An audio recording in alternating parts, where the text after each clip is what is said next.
High school football is underway across the Bluegrass. This season, though, one longtime high school football coach will not be on the sidelines after a state investigation claims to have found evidence of hazing and other violations at Rowan County High School.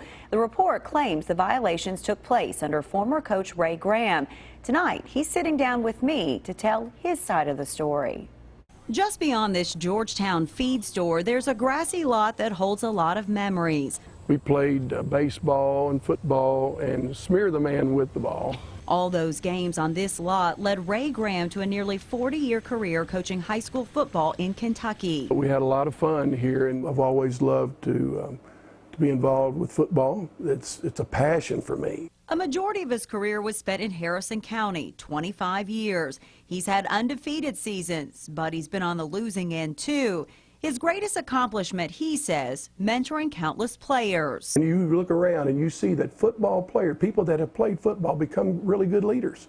They understand that life's not easy. They've taken some knocks, they get back up. Good. His most recent coaching job led him to Rowan County High School. It was there Graham may have taken his hardest hit in coaching.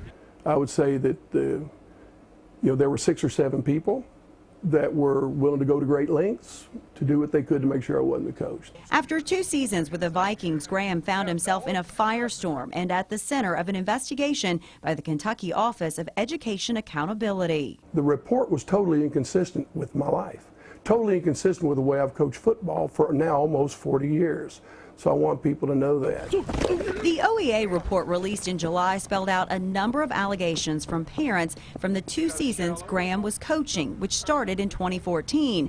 Those allegations include hazing, bullying, and mistreatment of players by fellow athletes, all claims Graham vehemently denies. I addressed everything that came to my attention.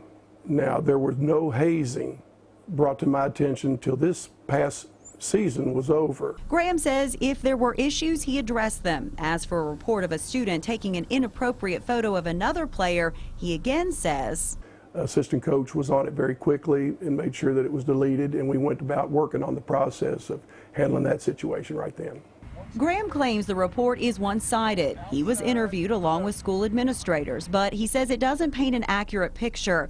We tried contacting several parents when the report was first released. Many were willing to talk about what they say was a negative culture, but not on camera. Trevor Utterback, an underclassman during the seasons in question, stepped forward to defend his coach along with another player. I didn't see any bullying or hazing going on at that time, and nothing like that ever happened. And practice went like practice. He was just a real fun guy to be around. He was a real inspiration on me. And I felt like if I ever had like problems at home or anything, he'd come and talk to you. He'd give you the shirt off his back. My philosophy had always been to treat these young men like I'd want my own son to be treated. Graham says when he learned several parents were unhappy in November of 2015, he asked for a meeting with both the Rowan County superintendent and his principal. And so then the comment was made, we're 100% behind Coach Graham. You tell everybody we're going forward with Coach Graham as the coach. Months after that meeting, and once the OEA investigation began, Graham learned his contract was not being renewed and that support was gone. Do you feel like you've been made the scapegoat in this? I've heard that term. I would somewhat agree with, I don't know how you couldn't agree with that. Yeah.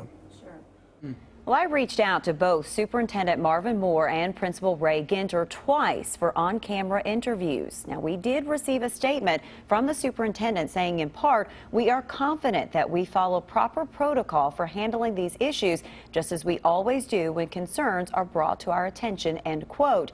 Now, as for this OEA report, its final conclusion found Moore and Ginter violated state law by failing to investigate multiple complaints of hazing, bullying, harassment, and assault, and were required to attend 3 hours of training along with others.